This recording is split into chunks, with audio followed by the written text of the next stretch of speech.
Hello, everyone. Welcome back to A Simple Fix. I am your host, Olivia. Happy Monday. I hope you all have had an amazing weekend and have been feeling the spring vibes. Thank God it is not snowing anymore. I think we had our last snow here in Utah. I really hope. Things have been pretty good over here on this front. I know that I tried to implement like a high and low or wins and losses, and I forgot the last couple of episodes, but these past couple of weeks, I think a big win or a high that I've been experiencing is I have just been jumping into my friendships here in Salt Lake. I think especially after ending a relationship, it can be a little iffy and difficult to get back into the groove of things. And I have felt so much love and support from all of my friends here. It's just been really enjoyable getting to get back into the groove of it. And I have so many fun plans that are happening for the summer with my girls here. And I'm really looking forward to it. Creating memories and building deeper relationships with these girls because they really are some of the best people that I know in my life. And I also am proud of myself because I was annoyed that there was no young adults pickleball league in my town. And I reached out to one of my friends and I was like, hey, I know you like pickleball as much as I like pickleball. What do you say we tag team it? And he was like, yes, let's do it. So we've got, if you live in Salt Lake, if you live anywhere in the area, hit me up. We're going to start in May and it's going to be 7 p.m. on Thursdays. And I'll be sending out all of the information. But if you want to join and you live in the Salt Lake area, I would love for you to join. And then I would say hello, I think is really kind of even the subject of the podcast today. I think that I have just been experiencing the highs and lows of healing. And I think people talk about the lows, but they don't really talk about the lows. And I've had many nights that I've, cried myself to sleep, or many days that I just have not felt my best and have been a little hard on myself lately in regards to moving on after a breakup and in regards to just not necessarily being where I want to be in life lately. I think that this is a really good opportunity for me to give myself some grace and be kinder to myself throughout the midst of all of this. So if you ever want to share your highs and lows with me, feel free to DM me. I love talking to you guys. I actually want to just quick say thank you to everybody who listens and everybody who tells me how helpful these podcasts have been. I actually just recently had a consultation with someone who is from Sydney, Australia, and it was just so wild to me to see that this podcast is reaching areas that I had no idea it was reaching and was touching people's lives in ways that I never would have known or anticipated when I started this. And so it really means the absolute world to me knowing that there is a little community of amazing people that I get to support and that get to support me as well. It is more than I could ever have asked for. So thank you so much. Today's episode was inspired by a few TikToks that I saw. There was one TikTok that was talking about what they called healing porn and how we are addicted and obsessed with the romanticization of healing. We think that healing looks like face masks and sound baths and buying whatever we want, treating ourselves, boundaries, but not really upholding them. When healing comes to your mind, it sometimes looks like fruity and fluffy and like rainbows and butterflies, and that it's going to be this enjoyable process where you choose yourself and you're walking in that freedom, and that is not the case. I think that the other TikTok was kind of talking along those lines of how we expect healing to look one way, and it is the complete opposite. And when we go into these seasons and these times of healing with that mindset, there's a rude awakening and we are extremely disappointed with the outcome. So today's episode is talking about how we need to stop romanticizing healing and how healing is hard. And this isn't to scare anybody away from it. I think we all know that doing hard things is a part of life, and doing things that are hard is really what makes it all worth it in the end.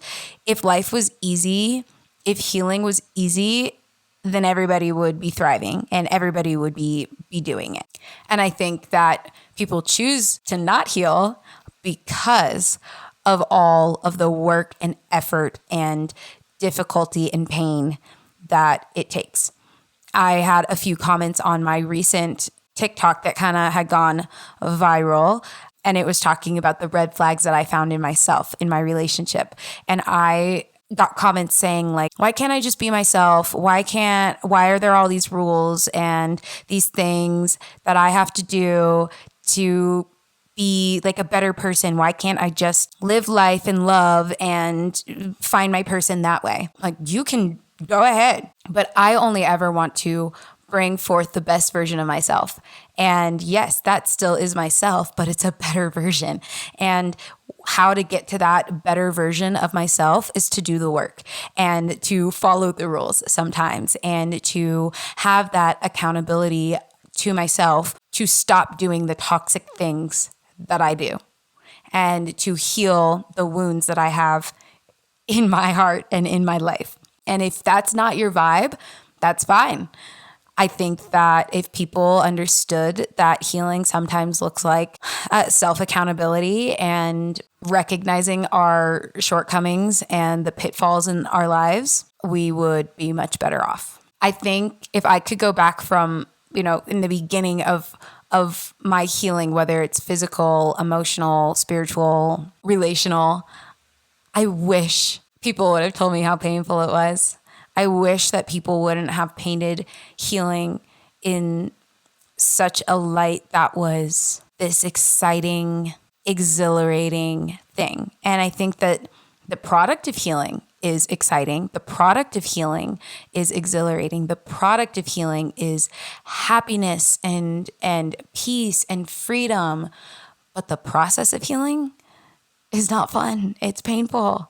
It hurts. And so today, I want to kind of just debunk the idea of healing and show what it looks like for me personally in my everyday life. It doesn't look like me waking up bright-eyed and bushy-tailed and ready for the day, where I sit down and I do my journaling and I have a cup of tea and I have a face mask on and I then take a nice long walk in the sunshine and I cuddle my dog and then go into work with a good attitude and maybe I'll have negative thoughts, and instead I'm just going to think positively, and then I create all these beautiful healing and nourishing meals for myself and for my body. And I then move on into taking my favorite yoga class or my favorite Pilates class in the evening. And I get into bed and I have my nice nighttime routine and I drink my tea and I already had 100 ounces of water during the day. And I'm sitting there and reading a self-help book until I fall asleep, and I somehow haven't been on social media at all, and I haven't even thought about my ex, and I haven't even thought about the state of the world or the state of my finances, and everything is just perfect. I could go on. My life does not look like that in any way, shape, or form right now. And I had a conversation with my therapist a little bit ago of really what I'm looking like lately and what my life looks like. I think that heartbreak has made me very sleepy. And I go to sleep at like 9 and I don't wake up until like 8 or 9. And it's hard because I don't want to be like that. I am a 6 a.m. waker and I love having a morning routine and I love having my day laid out before me. And I can barely even get out of bed before 8 a.m. And even then, I'm still tired after sleeping 11, 12 hours. I am having a hard time eating. I find it unexciting and I find it boring to meal prep and I'm not motivated to do the things that I used to love doing. And I've had to really put the effort and the accountability into myself. And I think it's just really easy to compare the highlights of other people's healing stories with the lowlights of our own. And I am somebody who preaches and practices wellness. And my version of wellness right now is giving myself grace and knowing that I am going through something that will not last forever. So this state that I'm in will not last forever and I will be okay. And I will be able to move forward in this in the near future. But I digress. I wrote a non-exhaustive list of things that I have been doing that have been hard, but have been so, so worth it. And I mean, even starting off, I kind of mentioned it, but therapy. Therapy has been one of the most beneficial things in my healing journey over the last 3 years.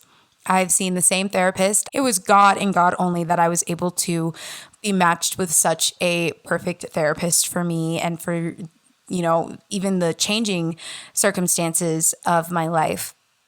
And I remember my first session, how I could barely even get words out because I was in so much pain and crying so much. And I look now back on my last session and still there were tears. Sometimes there's not, which is great, but there were still tears and it's painful work. It's work that continues after you hang up the phone, after you leave the office. You have to actually apply what you discussed. And, an example for me, what I've been working on lately is really working on the shame factor in my life and how my internal thoughts are really filled with shame. And how it'll be something simple and I will automatically have a response of judgment in my mind. And so the homework that I'm doing over this next month is to write down every thought that comes to my mind that is met with shame. And I have a note on my notes app and it is long. And that's what healing looks like sometimes, is having to stop and write a list of all of the things that you are telling yourself that are not true. Who wants to do that? Nobody. But you do it when you know that there is going to be healing at the end of it. Another thing that I have been doing is breath work. This has been incredible for being able to really express my emotions. Growing up, I was not somebody who really felt I had the space to express my feelings and my emotions.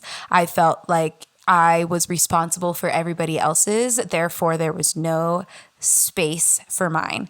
And that translated into me suppressing my feelings and my emotions in my adult life and not actually letting them out and letting them move. I think we forget that literally there is the word motion in emotion and how emotions have to move somewhere. If they don't move out, they will stay in. It becomes this like pinball in your body and you are unable to suppress it any longer. And that's where outbursts come from. That's where anxiety comes from. That's where illness can come from because your body is working so hard to suppress these emotions that are meant to be out and expressed. And breath work has been so helpful in releasing those feelings and those emotions. I remember the first time that I went, I was like, you want me to scream? You want me to scream where there's like 20 other people around? And the release that I experienced, it causes me to go back. But the pain, I went a couple weeks ago and I was like holding my chest because of the pain I was experiencing. It's work. It's breath work. It is not this like relaxing therapeutic experience. It is painful, and it brings up things that your subconscious has been hiding and suppressing, and it reopens wounds that haven't been fully healed. It's hard, but it's worth it. And I look back on the things that the revelations that I've had during my breathwork classes. It has aided in my healing so much. But after that first time, I could have been like, hell no, I am not going back. I sobbed for an hour and a half and tried to breathe through that and felt like my heart was being ripped out of my chest. No thanks. But the reward was there. And that is why I keep coming back. Not because it's a fun, enjoyable thing. I think another thing, as far as physically, I deal with chronic illness, and it is not fun. Not drinking when my friends go out is not fun. Having to limit the kinds of foods that I eat because they cause flare-ups, not fun. Doing blood work, I don't know if anybody else is terrified of needles, but I sure am. And having to go and do that every 1 to 2 months and pay for it, not fun, but I know that it is worth it in the end. There are consequences in life, both positive and negative, and I am reaping the positive consequence of taking care of my body. Do I enjoy it? Not always. I sometimes really do enjoy being able to make a nourishing meal for myself and for my body. And I do enjoy occasionally, being adventurous and creating new recipes. And I reap the benefits of it, when I'm not having a terrible period because of an inflammation flare up. I also sometimes just want to go to the 7-Eleven down the street and buy their donuts. Don't throw any shade at me if you've never had them before, because they're pretty darn good. But it's all a part of knowing that if I make these choices that are difficult, the gratification will be there in the end. It's all about that delayed gratification.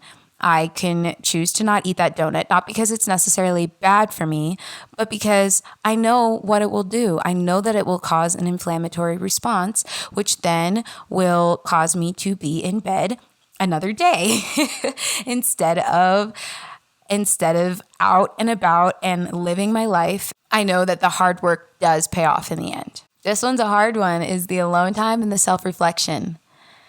I think I talk so much about becoming your own best friend and being so connected with yourself. And what that takes is it takes self-awareness and self-reflection and being alone. You can't become self-aware and connected with yourself when you are surrounded by people 24/7. You cannot be able to be so sure of who you are when everybody else is telling you who you are, because you haven't taken the time to ask yourself that. I think that journaling, talking to God, talking to the universe, whoever it is that you believe in, being able to really dive into the deep questions that you have is so important. Even just yesterday, I was eating dinner by myself and I had written out a list of questions to ask myself. And I just talked to myself like I was my own friend. And if somebody had like a camera hidden in my apartment and saw me, they'd probably think I was crazy, because I'm just sitting there chatting with myself like I'm a friend and asking myself these hard questions. And I'm like, oh, actually, that's a really good question, Olivia. I feel like, and just would continue on in this conversation with myself. But I left that feeling so whole and feeling so understanding of why I was feeling the way I was and why I was experiencing the blockage that I was. And had I just, gone out and hung out with my friends and ignored it, it would still be suppressed in there and it would come out in a much unhealthier way. So really learning how to be okay and be alone is going to aid in your healing, because you really are the only one that can bring all of this together. It's the work that you're putting in, and you can't rely on anybody else to heal you. You have to do it on your own. And that loneliness can come in sometimes. If you're feeling lonely in the midst of your alone time, listen to my podcast episode about being alone but not lonely. And sometimes it's an active choice of, I'm not going out tonight. I'm going to spend time with myself.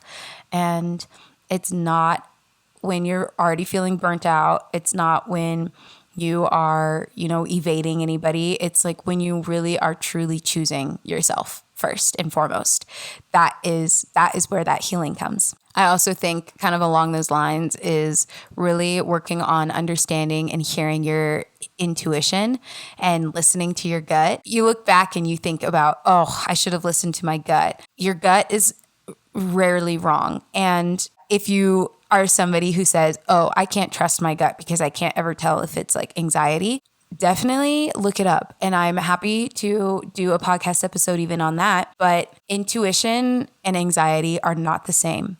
They might feel similar. There are small differences. When you understand, you can really truly recognize. And what happens is when you practice and work on listening to your gut, listening to your intuition, hearing it gets easier and easier every time. It's just like when you have a baby and you hear that baby cry every day, day in, day out. You'd be able to identify that baby's cry in an instant when there's a bunch of babies around. Another thing that's really hard for me, but has been worth it, is setting boundaries. Boundaries with friends, boundaries with family members, boundaries in past relationships. I actually have been reading this book and it's called Good Boundaries and Goodbyes. And I am taking it very slow because I've been reading it before I go to sleep and I cry throughout the entire chapters. And I think that she defined boundaries in such a good way. She said, boundaries are not a means for perfection,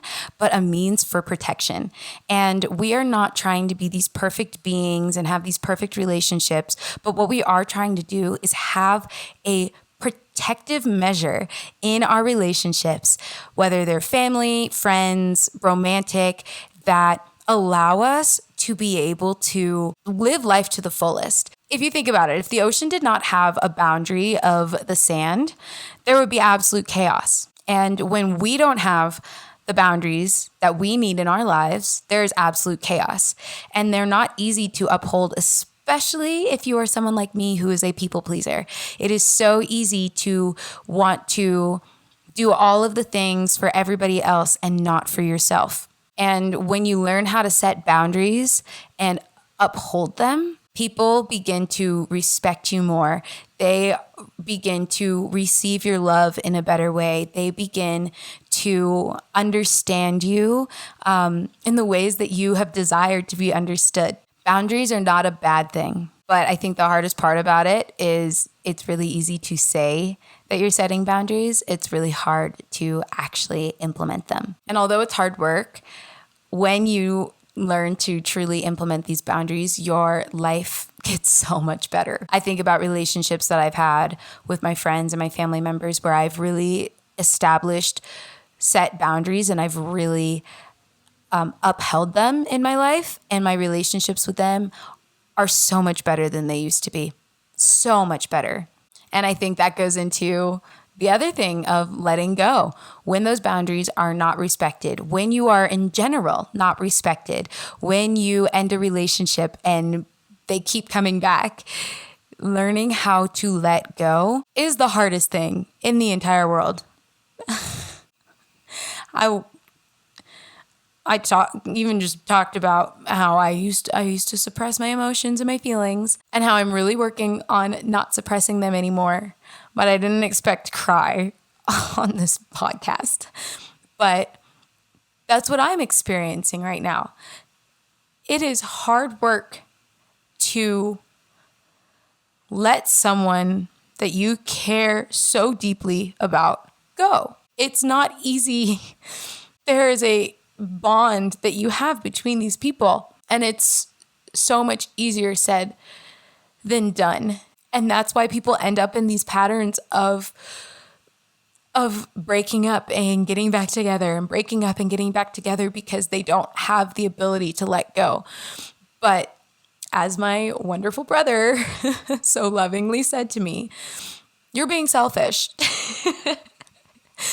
When I don't have the ability to let go, it is my ego. It is the inability of me being like, well, they're never going to have a better girlfriend. They're never going to have a better friend, whatever it may be. And it's my ego not wanting to let them go, to see them thrive and to see them grow into the person that they're made to be.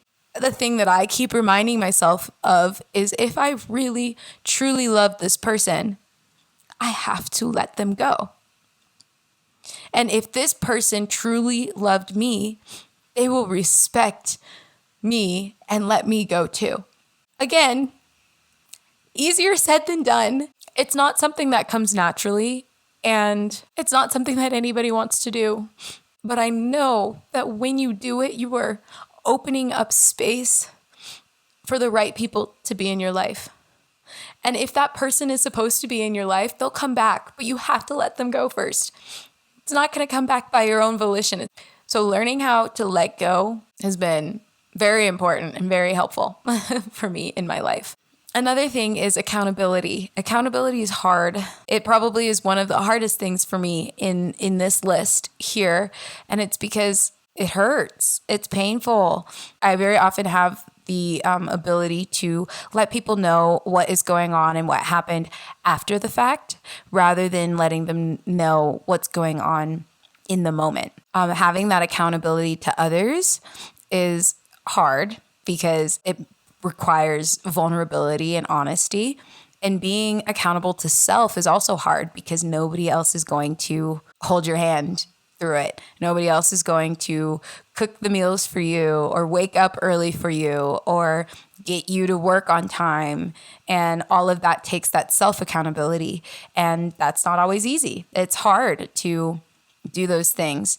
But when you have that accountability, when you have people who surround you and support you and hold you to a higher standard, that is where the growth comes in. When you hold yourself to a higher standard and you make promises to yourself and you keep them, that is what is building your confidence in yourself. And that is what is allowing you to live a higher standard. It's not fun, but it's required for growth, for self-development, and really for peace.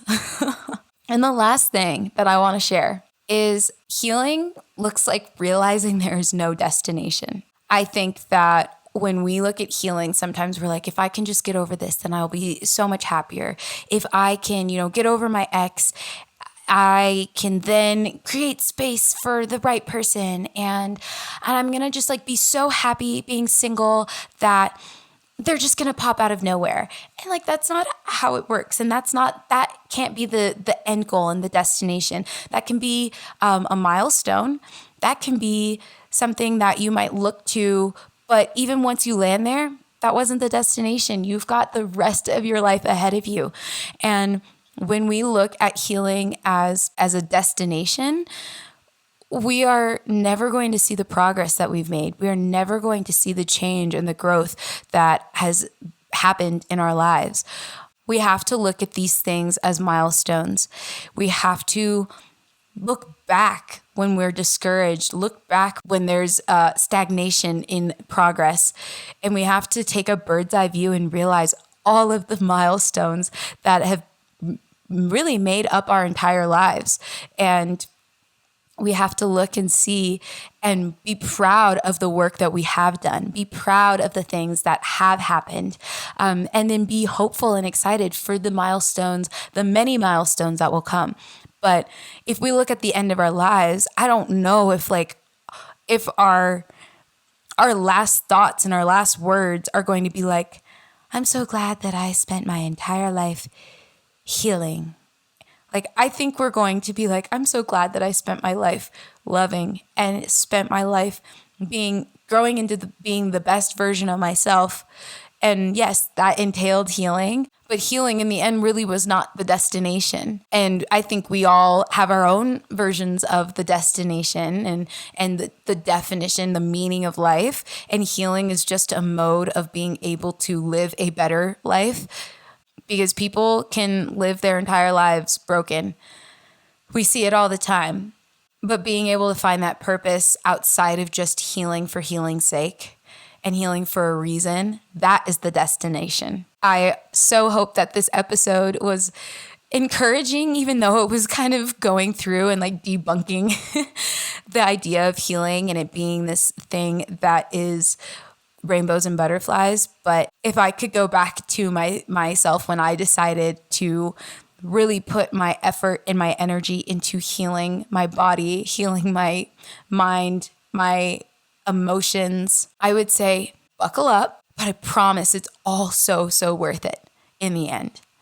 And that's what I'm telling you. Buckle up, but it is so worth it. Nothing good in life is easy. And when you're able to achieve that and receive that, life is only going to get better for you. So I hope you all have an amazing rest of your week, and I will talk to you next Monday.